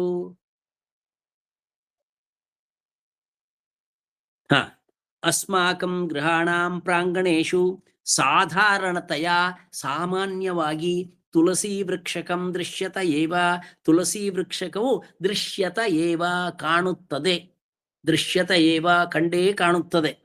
ಭಾರತೀಯ, ಭಾರತೀಯರಾದ ನಾವು, ತುಳಸಿಯನ್ನು ದೇವಾಂ ಇವ, ದೇವತಾಂ ಇವ, ದೇವತೆ ಎಂಬುದಾಗಿ ಸಂಭಾವ್ಯ, ನಂಬಿ, ತೀರ್ಮಾನಿಸಿ, ಪೂಜೆಯಂತಿ, ಪೂಜಿಸುತ್ತಾರೆ. ಭಾರತೀಯರು ತುಳಸಿಯನ್ನು ದೇವಿ ಎಂದು ಪೂಜಿಸುತ್ತಾರೆ. ತುಳಸಿ ದಲೈಹಿ, ತುಳಸಿಯ ದಲಗಳಿಂದ ವಿಷ್ಣು ಅರ್ಚಂತಿ, ವಿಷ್ಣುವನ್ನು ಅರ್ಚಿಸುತ್ತಾರೆ, ವಿಷ್ಣುವನ್ನು ಪೂಜಿಸುತ್ತಾರೆ. ತುಳಸಿ ದಲಾನಾಂ, ತುಳಸಿ ದಲಗಳ ಷಷ್ಠಿಗೆ ಲವನ ಸಮಯೇ, ತುಳಸಿ ದಲಾನಾಂ ಲವನ ಸಮಯೇ, ತುಳಸಿ ದಲವನ್ನು ಕೀಳುವ ಸಮಯದಲ್ಲಿ, ಲವನ ಸಮಯೇತೆ. ಜನಗಳು ಯಾವ ಶ್ಲೋಕ ಹೇಳ್ತಾರೆ? ತುಳಸ್ಯಾಮೃತ ಜನ್ಮಾಸಿ, ತುಳಸ್ಯಾಂ ಅಮೃತ ಜನ್ಮಾಸಿ, ಸದಾ ತ್ವಂ ಕೇಶವ ಪ್ರಿಯೇ, ಕೇಶವಾರ್ಥೇ ಲುನಾಮಿ ತ್ವಾಂ ವರದಾ ಭವ ಶೋಭನೆ. ಅರ್ಥ ನೋಡಿ, ತುಳಸಿ ಪ್ಲಸ್ ಅಮೃತ, ತುಳಸ್ಯಮೃತ, ಈ ಪ್ಲಸ್ ಆ ಯ ಎಂಡ್ ಸಂಧಿ. ತುಳಸಿ ಅಮೃತ ಜನ್ಮಾಸಿ, ತುಳಸಿ ದೇವಿಯೇ ಅಮೃತ ಜನ್ಮ ಅಸಿ. ಅಸಿ ಅಂದ್ರೆ ಆಗಿದ್ದೀಯೆ, ಅಮೃತ ಜನ್ಮ ಆಗಿದ್ದೇನೆ, ನೀನು ಅಮೃತದಿಂದ ಹುಟ್ಟಿದವಳಾಗಿದ್ದೀಯೇ. ತುಳಸಿ ಅಮೃತ ಜನ್ಮ ಅಸಿ, ತುಳಸಿ ದೇವಿಯೇ ನೀನು ಅಮೃತದಿಂದ ಹುಟ್ಟಿದವಳಾಗಿದ್ದೀಯೇ. ತುಳಸಿ ಅಮೃತ ಜನ್ಮ ಅಸಿ, ಸದಾ ತ್ವಂ ಕೇಶವ ಪ್ರಿಯೇ, ನೀನ್ ಯಾವಾಗ್ಲೂ ಕೇಶವನ ಹತ್ರ ಇರ್ತೀಯ. ಆದ್ರಿಂದ ತ್ವಂ ನೀನು ಸದಾ ಯಾವಾಗಲೂ ಕೇಶವನಿಗೆ ಪ್ರಿಯೆ, ಕೇಶವ ಪ್ರಿಯಳಾಗಿದ್ದೀಯೇ. ಈಗ ನಾನು ಪೂಜೆ ಮಾಡಬೇಕು. ಕೇಶವಾರ್ಥೆ, ಆ ಕೇಶವನ ಪೂಜೆಗಾಗಿ ಲುನಾಮಿ, ಲುನಾಮಿ ಅಂದ್ರೆ ಪ್ಲಕ್, ಕೀಳ್ತೇನೆ, ಕತ್ತರಿಸಿ ತೆಗಿತೇನೆ. ತ್ವಾಂ ತುಳಸಿ, ನಿನ್ನ ಚಿಗುರನ್ನು ನಾನು ಕೇಶವನ ಪೂಜೆಗೆ ತೆಗಿತೇನೆ. ವರದಾ ಭವ, ನನಗೆ ವರವನ್ನು ಕೊಡು, ವರ ಕೊಡುವವಳು ಆಗು. ವರದ ಅಂದ್ರೆ ವರ ಕೊಡು, ವರ ಕೊಡುವವಳು ಭವ ಆಗು, ನೀನು ವರ ಕೊಡುವವಳು ಆಗು. ಶೋಭನೆ ಪುಣ್ಯವತಿಯಾದ ಮಂಗಳಕರಳಾದ ತುಳಸೀದೇವಿಯೇ, ಕೇಶವನಿಗೆ ನಾನು ನಿನ್ನನ್ನ ಈಗ ತೆಗೆದು ಅರ್ಪಿಸುತ್ತೇನೆ. ನೀನು ಕೇಶವನಿಗೆ ಪ್ರಿಯಳಲ್ಲವೇ, ನೀನು ಅಮೃತದಿಂದ ಹುಟ್ಟಿದವಳಲ್ಲವೇ, ನೀನು ನನಗೆ ವರ ಕೊಡು ಎಂಬುದಾಗಿ ತುಳಸಿಯನ್ನ ಪ್ರಾರ್ಥಿಸಿ ಕೇಳುತ್ತೇವೆ. ಶ್ಲೋಕ ಎಲ್ಲ ಅರ್ಥ ಆಯ್ತಾ ಎಲ್ರಿಗೆ? ಮುಂದೆ ಬನ್ನಿ. ಇತಿ ಪ್ರಾರ್ಥಯಂತಿ, ಹೀಗೆ ಪ್ರಾರ್ಥಿಸುತ್ತಾರೆ.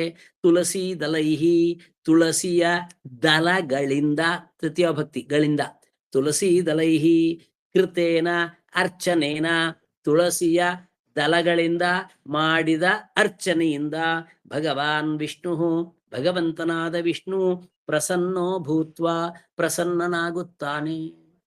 ತುಳಸಿಯಿಂದ ವಿಷ್ಣುವಿನ ಪೂಜೆ ಮಾಡಿದ್ರೆ ಅವನಿಗೆ ಬಹಳ ಪ್ರೀತಿ. ಅಭೀಷ್ಟಾನಿ ದದಾತಿ, ಅಭೀಷ್ಟ ಮನಸ್ಸಿನ ಆಸೆಗಳನ್ನು ದದಾತಿ ಕೊಡುತ್ತಾನೆ, ಅಭೀಷ್ಟಗಳನ್ನು ಕೊಡುತ್ತಾನೆ. ಅಭೀಷ್ಟ ಇಷ್ಟ, ವಿಶೇಷವಾದ ಯಾವ ಇಷ್ಟಗಳನ್ನು ನಾವು ಮನಸ್ಸಲ್ಲಿ ಹೊಂದಿದ್ದೇವೆ ಅದನ್ನು ಕೊಡುತ್ತಾನೆ. ಇತಿ ಪುರಾಣಾನಿ ವದಂತಿ, ಪುರಾಣಗಳು ಹೇಳುತ್ತವೆ.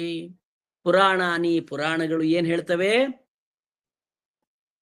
ತುಳಸಿ ದಳಗಳಿಂದ ಅರ್ಚನೆ ಮಾಡಿದ್ರೆ ಭಗವಂತನಾದ ವಿಷ್ಣುವು ಪ್ರಸನ್ನನಾಗುತ್ತಾನೆ, ಇಷ್ಟವನ್ನು ಪೂರೈಸುತ್ತಾನೆ.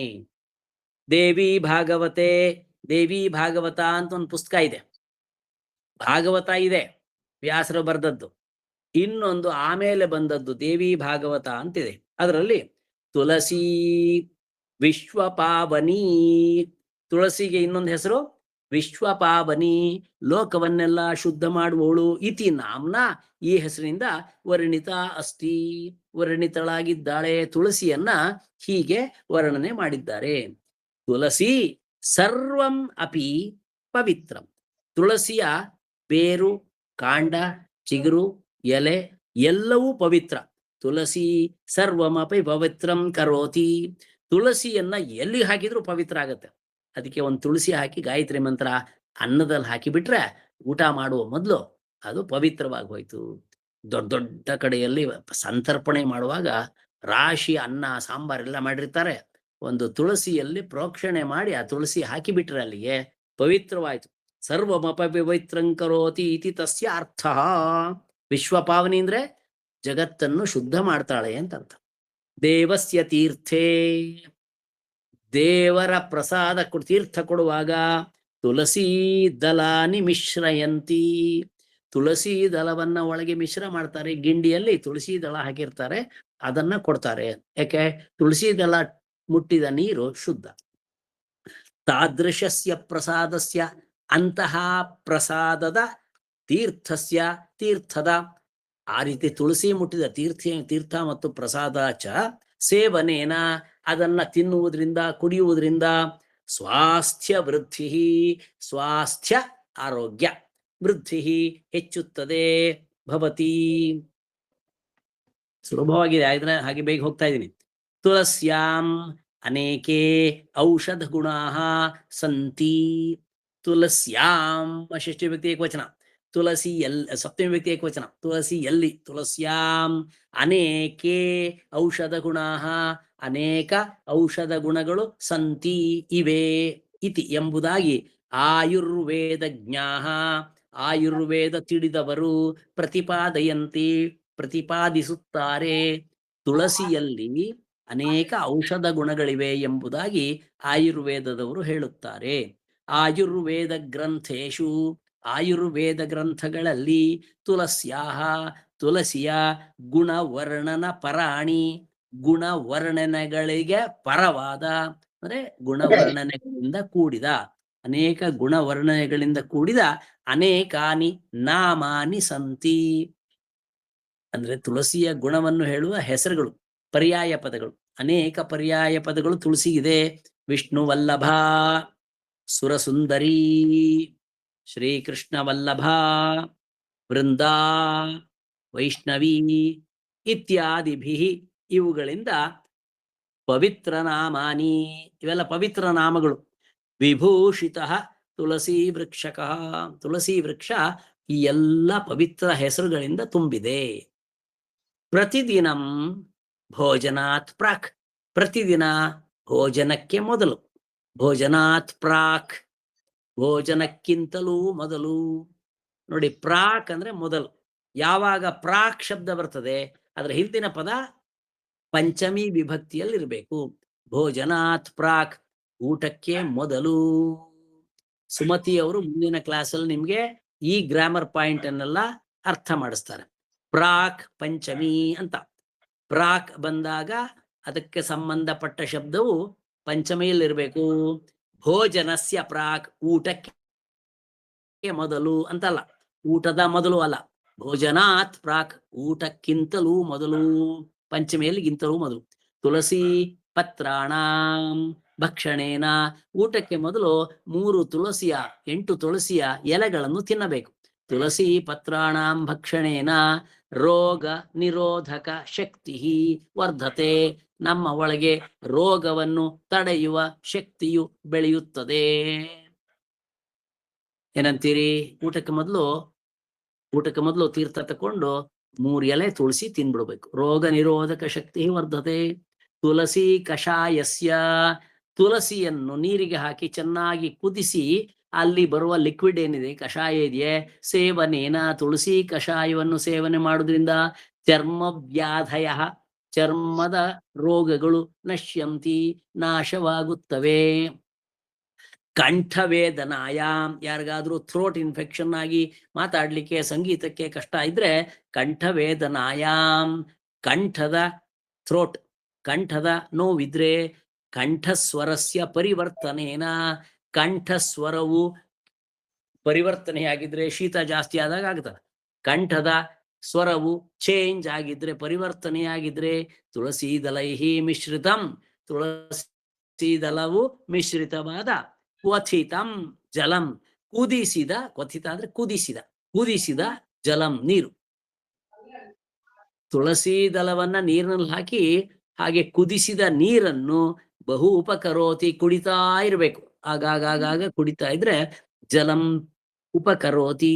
ಏವಂ, ಹೀಗೆ ಇಯಂ ತುಳಸಿ, ಈ ತುಳಸಿ ಎಂಬುವವಳು ಬಹುವಿಧ ರೋಗಾನ್ ನಿವಾರಯತಿ, ಬಹು ವಿಧವಾದ ರೋಗಗಳನ್ನು ನಿವಾರಿಸುತ್ತಾಳೆ. ಇಯಂ ತುಳಸಿ ಬಹುವಿಧ ರೋಗಾನ್ ನಿವಾರಯತಿ. ಆಯ್ತಾ? ಅತಃ, ಆದ್ರಿಂದ ಅಸ್ಯಾಹ, ಇವಳಿಗೇನ್ ಹೆಸರು? ಸರ್ವರೋಗ ನಿವಾರಿಣಿ, ಸರ್ವರೋಗ ನಿವಾರಿಣಿ ಇತಿ ನಾಮ ಎಂಬ ಹೆಸರು ಪ್ರಥಿತಂ, ಪ್ರಖ್ಯಾತಂ. ಪ್ರಥಿತಂ ಅಂದ್ರೆ ಫೇಮಸ್ ಆಗಿದೆ, ಪ್ರಖ್ಯಾತವಾಗಿದೆ. ಅಸ್ತಿ ಏಷ ಚತುರ್ವರ್ಗ ಪ್ರದಾಪ್ಯಸ್ತೀತಿ ಪ್ರಾಜ್ಞಾಃ ವದಂತಿ. ಏಷ, ಇವಳು ಚತುರ್ವರ್ಗ ಪ್ರದಾನ ಮಾಡ್ತಾಳೆ. ಚತುರ್ವರ್ಗ ಫಲಗಳನ್ನು ಚತುರ್ವರ್ಗ ಪ್ರದಾಪ್ಯಸ್ತಿ, ಚತುರ್ವರ್ಗ ಫಲವನ್ನು ಕೊಡುತ್ತಾಳೆ. ಇತಿ ಪ್ರಾಜ್ಞಾಃ ವದಂತಿ, ಚತುರ್ವರ್ಗಗಳ ಪ್ರದಾಪ ಕೊಡುವವಳು. ಪ್ರದಾಪ್ಯಸ್ತಿ ಇತಿ ಪ್ರಾಜ್ಞಾಃ ವದಂತಿ. ಯಾವುದು ಚತುರ್ವಿಧ ಫಲಪುರುಷಾರ್ಥಗಳು? 4 ಪುರುಷಾರ್ಥಗಳು, ಅರ್ಥ ಕಾಮ ಮೋಕ್ಷ, ಈ 4 ಕೊಡ್ತಾಳೆ. ಇತ್ತಂ, ಈ ರೀತಿ ಸರ್ವಸ್ಯಾಪಿ ಪವಿತ್ರೀಕರಣೆ, ಹಾಗಾಗಿ ಹೀಗೆ ಏವಂ, ಈ ರೀತಿಯಲ್ಲಿ ಸರ್ವಸ್ಯ ಅಪಿ, ಎಲ್ಲದರ ಪವಿತ್ರೀಕರಣೆ, ಪವಿತ್ರ ಮಾಡುವಾಗ, while we want to purify everything, ಯಾವುದನ್ನಾಗ್ಲಿ ನೀವು ಪ್ಯೂರಿಫೈ ಮಾಡಬೇಕು ಅಂತಿದ್ರೆ ಸರ್ವಸ್ಯಾಪಿ ಪವಿತ್ರೀಕರಣೆ, ವಾತಾವರಣಸ್ಯ ಸ್ವಚ್ಛತಾಯಾಃ ಸಂಪಾದನೆ, ಎನ್ವಿರಾನ್ಮೆಂಟಲ್ ಪ್ಯೂರಿಫಿಕೇಶನ್, ವಾತಾವರಣದ ಸ್ವಚ್ಛತೆಯನ್ನು ಸಂಪಾದಿಸಲು. ನಮ್ಮ ಮನೆಯ ಸುತ್ತಲೂ ವಾತಾವರಣದ ಸ್ವಚ್ಛತೆ ಇರಬೇಕು ಅಂತಾದ್ರೆ ರೋಗಾಣಾಂ ನಿರೋಧನೆ, ರೋಗಗಳಿಂದ ನಿರೋಧ ದೂರವಾಗಬೇಕು ಅಂತಿದ್ರೆ ಕಾಲುಷ್ಯಸ್ಯ ನಿವಾರಣೆ, ಕಾಲುಷ್ಯ ಕಶ್ಮಲಗಳ ನಿವಾರಣೆಯಲ್ಲಿ ತುಳಸ್ಯಾಹ ಸಾಮರ್ಥ್ಯಂ, ತುಳಸಿಯ ಸಾಮರ್ಥ್ಯವು ಅಪೂರ್ವವಾಗಿದೆ, ಅಪೂರ್ವಂ ವರ್ತತೆ. ಎಲ್ಲಾ ಶಬ್ದಗಳು ನಿಮ್ಗೆ ಅರ್ಥ ಆಗಿದೆ ಅಂತ ತಿಳ್ಕೊಂಡು ಈಗ ಪದ್ಯ ನೋಡಿ. ಪುಷ್ಕರಾದ್ಯಾನಿ ತೀರ್ಥಾನಿ ಗಂಗಾದ್ಯಾಹ ಸರಿತಸ್ತಥಾ ವಾಸುದೇವಾದಯೋ ದೇವಾಃ ತಿಷ್ಠಂತಿ ತುಳಸೀದಲೇ. ಪುಷ್ಕರಾದ್ಯಾನಿ ತೀರ್ಥಾನಿ, ಪುಷ್ಕರ ತೀರ್ಥ ಅಂತ ಇದೆ. ಯಾವ್ದಾದ್ರು ಪುಷ್ಕರ ತೀರ್ಥ? ಅಲ್ಲಿ ರಾಜಸ್ಥಾನದಲ್ಲಿ ಒಂದಿದೆಯಲ್ಲ ಪುಷ್ಕರ, ಬ್ರಹ್ಮನ ದೇವಸ್ಥಾನ. ಪುಷ್ಕರ ಅಂಡ್ ಅದರ್ ತೀರ್ಥಾಸ್. ಪುಷ್ಕರ ಮತ್ತಿತರ ತೀರ್ಥಗಳು, ತೀರ್ಥಾನಿ ಪುಷ್ಕರ ಮತ್ತಿತರ ತೀರ್ಥಗಳು, ಗಂಗಾದ್ಯಾಹ ಸರಿತಃ ತಥಾ, ಹಾಗೆ ಗಂಗಾ ಇತ್ಯಾದಿ ನದಿಗಳು ಕೂಡ, ವಾಸುದೇವಾದಯೋ ದೇವಾಹ, ವಾಸುದೇವ ಮುಂತಾದ ದೇವತೆಗಳು ಕೂಡ, ಅಂದ್ರೆ ಪುಷ್ಕರ ಮುಂತಾದ ತೀರ್ಥದಲ್ಲಿ, ಗಂಗಾ ಮುಂತಾದ ನದಿಯ ನೀರಿನಲ್ಲಿ, ವಾಸುದೇವ ಮುಂತಾದ ದೇವತೆಗಳಲ್ಲಿ, ಮುಂತಾದ ದೇವತೆಗಳು ದೇವಾಹ ತಿಷ್ಠಂತಿ ತುಳಸೀದಲೆ, ತುಳಸಿ ದಳದಲ್ಲಿ ಅವರೆಲ್ಲರೂ ಕೂಡ ನಿಂತಿರುತ್ತಾರೆ. ಅಂದ್ರೆ ತುಳಸಿ ದಳದೊಳಗೆ ವಾಸುದೇವಾದಿ ದೇವತೆಗಳು, ತುಳಸಿ ದಳದಲ್ಲಿ ಗಂಗಾದಿ ಸರಿತಗಳು, ಪುಷ್ಕರಾದಿ ತೀರ್ಥಗಳು ಇವೆ ಎಂಬುದಾಗಿ ನಾವು ತಿಳಿಯಬೇಕು. ಶಬ್ದಾರ್ಥ ಕೊಟ್ಟಿದ್ದಾರೆ, ಓದ್ಕೊಳ್ಳಿ. ಅಲ್ಲಿಂದ ಮುಂದಿನ ಅಭ್ಯಾಸವನ್ನು, ಈ ಹಿಂದಿನ ಪಾಠದ ಅಭ್ಯಾಸ ಆಗಿದೆ ಅಲ್ವಾ, ನೋಡಿದ್ದೇವಲ್ಲ ಇಲ್ವಾ? ಗುರುಭಕ್ತ ಉಪಮನ್ಯು ಶಬ್ದವನ್ನು ಬಿಡಿಸಬಹುದಾ? ವಾಸುದೇವಾದಯೋ, ಅದನ್ನು ಶಬ್ದವನ್ನು ಬಿಡಿಸ್ಬೇಕಿತ್ತು, ಅದು ಅರ್ಥ ಆಗಲಿಲ್ಲ. ವಾಸುದೇವಾದಯ, ವಾಸುದೇವ ಆದಯ ಸವರ್ಣ ದೀರ್ಘ ಸಂಧಿ. ದೇವಾಹ, ದೇವಾಹ ತಿಷ್ಠಂತಿ, ದೇವಾಸ್ತಿಷ್ಠಂತಿ ವಿಸರ್ಗ ಸಂಧಿ. ತುಳಸೀದಲೇ. ಸೊ ಅಲ್ಲಿಗೆ ಈ ಹಿಂದಿನ ಪಾಠದ ಅಭ್ಯಾಸವನ್ನು ನಾನು ಮಾಡಿದ್ದೀನಾ ಇಲ್ವಾ ಗೊತ್ತಿಲ್ಲ, ಮಾಡ್ಲಿಲ್ಲ. ಇಲ್ಲ ನಿನ್ನೆ ಆಗಿದೆ ಅಭ್ಯಾಸ ಆಗಿದೆ. ಆದ್ರಿಂದ ಆ ಪಾಠದ ಅಭ್ಯಾಸ ಮತ್ತು ಈ ಪಾಠದ ಅಭ್ಯಾಸ ನಾಳೆ ನೋಡ್ಬೋದು ಅಂತ ಕಾಣುತ್ತೆ. ನಾಳೆ ನೋಡುವ, ಆಯ್ತಾ? ಸಮಯ ಆಗ್ತಾ ಇದೆ ಇವತ್ತು. ಹಾಗಾಗಿ ಏಕಾದಶ ಪಾಠ ಕಾವೇರಿ ಅದಕ್ಕೆ ಹೋಗುವ ಮೊದಲು ಈ 10 ಪಾಠಗಳಲ್ಲಿ 8, 9, 10ನೇ ಪಾಠದ ಅಭ್ಯಾಸವನ್ನು ಮುಂದಿನ ಕ್ಲಾಸಲ್ಲಿ ನಾವು ನೋಡೋಣ. ಆಗ್ಬೋದಾ? ರೈಟ್. ಎಲ್ರಿಗೂ ಶುಭಾಶಯಗಳು. ಅಟೆಂಡೆನ್ಸ್ ಕರಿತೀನಿ, ಅಸ್ಮಿ ಅಂತ ಹೇಳ್ಬಿಡಿ. ನಮ್ಮ ದ್ವಿತೀಯ ಕೋರ್ಸ್ಗೆ 19 ಜನ ರಿಜಿಸ್ಟರ್ ಮಾಡಿದ್ದಾರೆ. ಅನೂಪ ಬಂದಿದ್ದಾನಾ? ಅರುಣ್ ಕುಮಾರ ಬಂದಿದ್ದೀರಾ? ಬನಶಂಕರಿ, ಗಾಯತ್ರಿ, ಗಾಯತ್ರಿ ಪಿ, ಗಾಯತ್ರಿ ಇದ್ದಾರೆ. ಗಿರೀಶ್ ಸರಾಫ್, ಗಿರೀಶ ಇದ್ದೀರಾ? ಗಿರೀಶ್ ಸರಾಫ್ ಇದ್ದಾರಾ? ಕಾಣುತ್ತಿಲ್ಲ. ಕೃಷ್ಣವೇಣಿ ಇದ್ದಾರೆ, ಕಾಣ್ತಾ ಇದೆ. ಕೃಷ್ಣ SB ಇದ್ದಾರೆ. ಹೆಬ್ಬಾರ್ ಬಂದಿದ್ದಾರೆ. ನಾಗವೇಣಿ ಪಾವನ್ ಶೇಟ್ ಬಂದಿದ್ದಾರೆ. ಮುಂಡಗೋಡಿ ಬಂದಿದ್ದಾರೆ.